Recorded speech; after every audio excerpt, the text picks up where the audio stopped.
Saudara-saudari terkasih dalam Kristus, hari ini Kamis 2 Januari 2025 merupakan peringatan wajib Santo Basilius Agung dan Santo Gregorius dari Nazianze, Uskup Pujangga Gereja.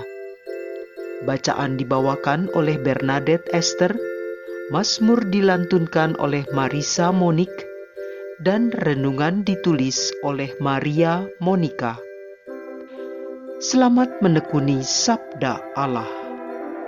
Mari bersiarah dalam pengharapan untuk dunia yang lebih baik.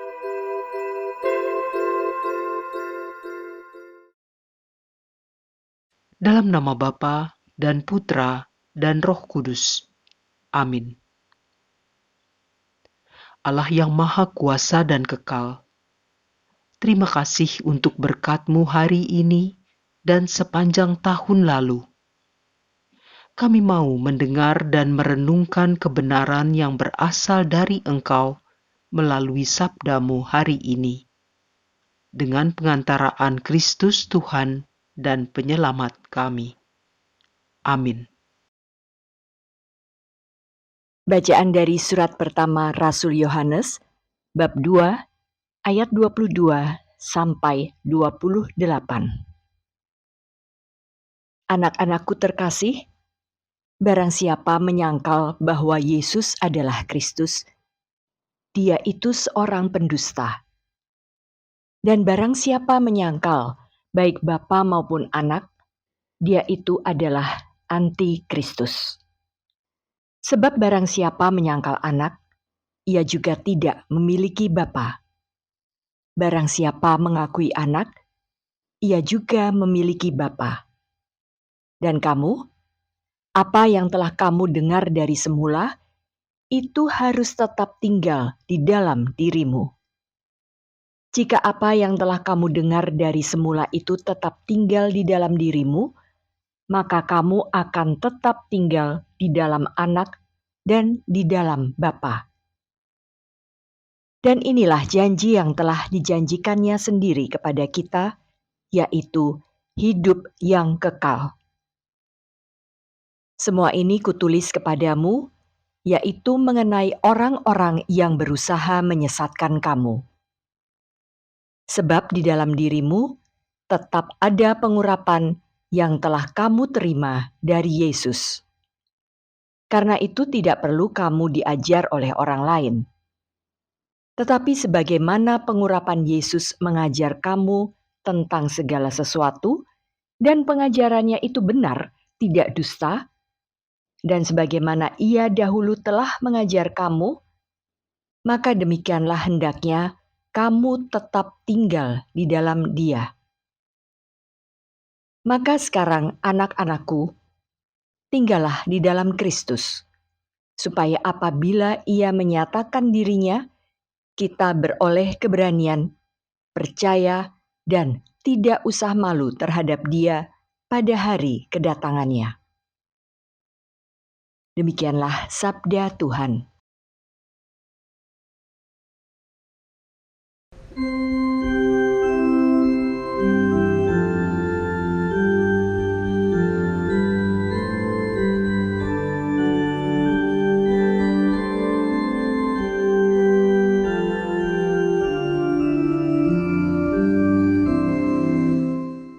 Segala ujung bumi telah melihat keselamatan yang datang dari Allah kita.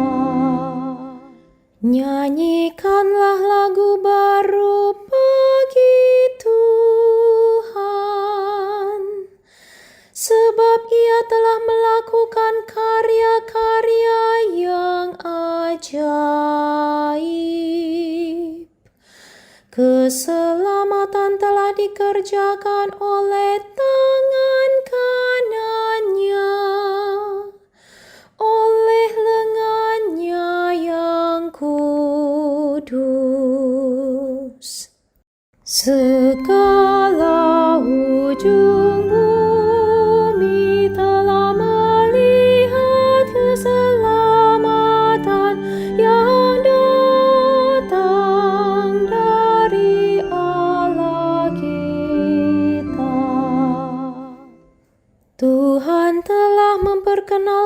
keselamatan yang datang daripadanya.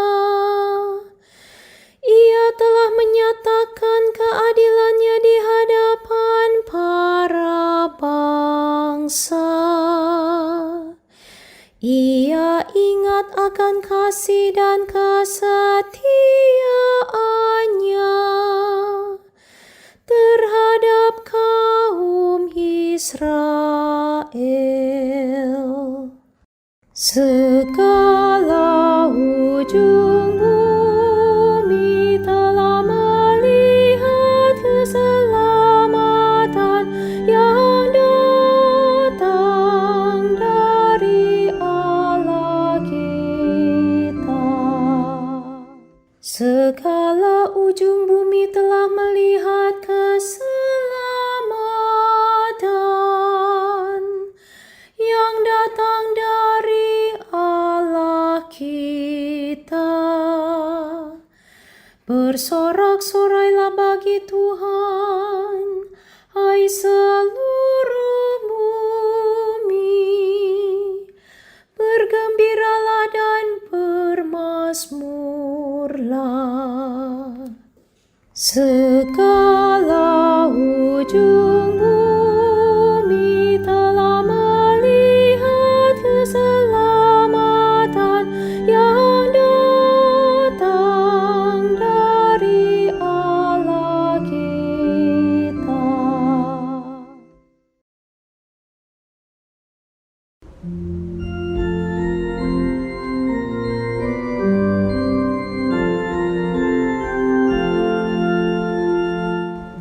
Haleluya, haleluya, haleluya.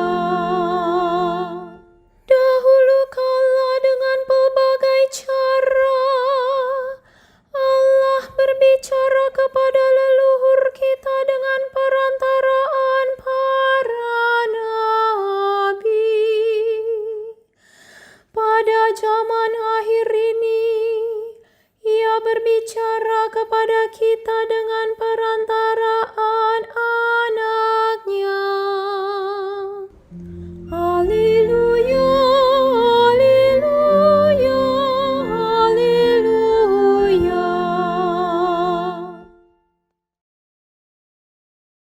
Inilah Injil suci menurut Yohanes, bab 1 ayat 19 sampai 28. Inilah kesaksian Yohanes ketika orang Yahudi dari Yerusalem mengutus kepadanya beberapa imam dan orang-orang Lewi untuk menanyakan kepadanya, "Siapakah engkau?" Yohanes mengaku dan tidak berdusta. Katanya, "Aku bukan Mesias." Lalu mereka bertanya kepadanya, "Kalau begitu, siapakah engkau? Elia?" Yohanes menjawab, "Bukan." "Engkaukah nabi yang akan datang?" Ia pun menjawab, "Bukan." Maka kata mereka kepadanya, "Siapakah engkau? Sebab kami harus memberi jawab kepada mereka yang mengutus kami. Apakah katamu tentang dirimu sendiri?" Jawab Yohanes, "Akulah suara orang yang berseru-seru di padang gurun. Luruskanlah jalan Tuhan seperti yang telah dikatakan Nabi Yesaya."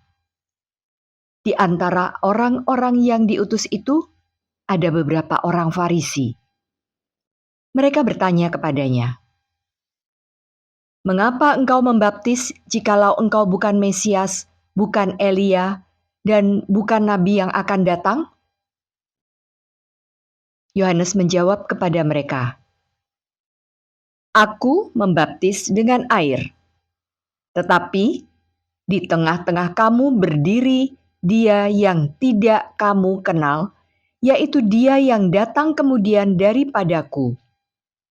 Membuka tali kasutnya pun aku tidak layak."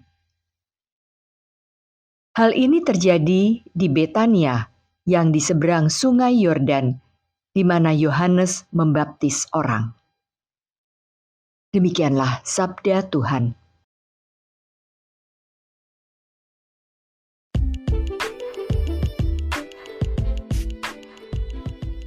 hidup jujur dalam kebenaran.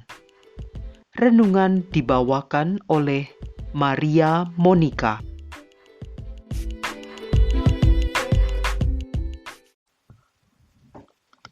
Di tahun yang baru, hari yang kedua ini, tentunya nuansa pergantian tahun masih terasa, minimal dari hiasan atau tulisan yang bertebaran di sekeliling kita, baik di dunia nyata maupun di dunia maya.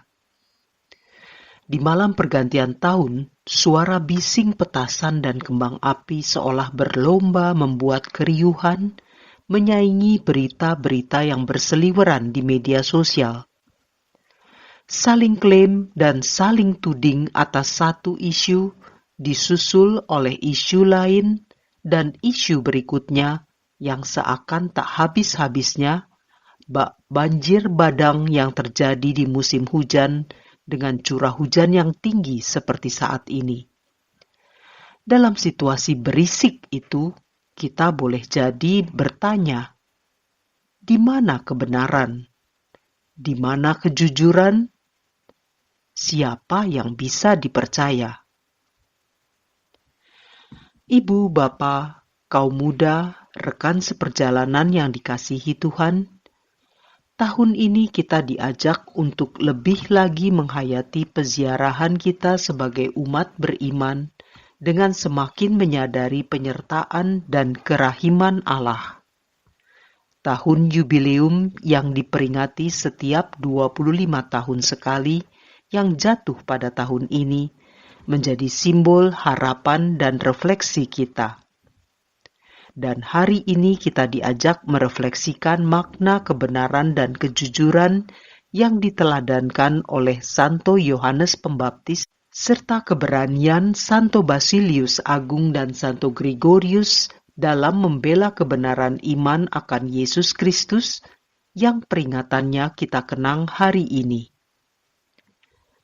Kejujuran dan kebenaran yang ditunjukkan melalui kesaksian Yohanes Pembaptis tentang Yesus hari ini, kita rasakan sangat to the point, tidak rumit dan tidak bertele-tele.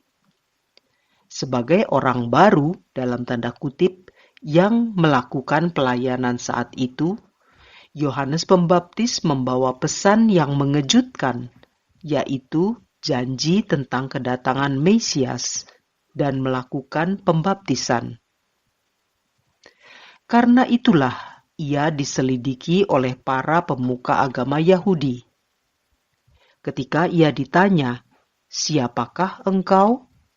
Ia menolak disebut sebagai Mesias ataupun Elia yang dinantikan dan sudah dikenal banyak orang. Ia tidak mau menumpang nama besar.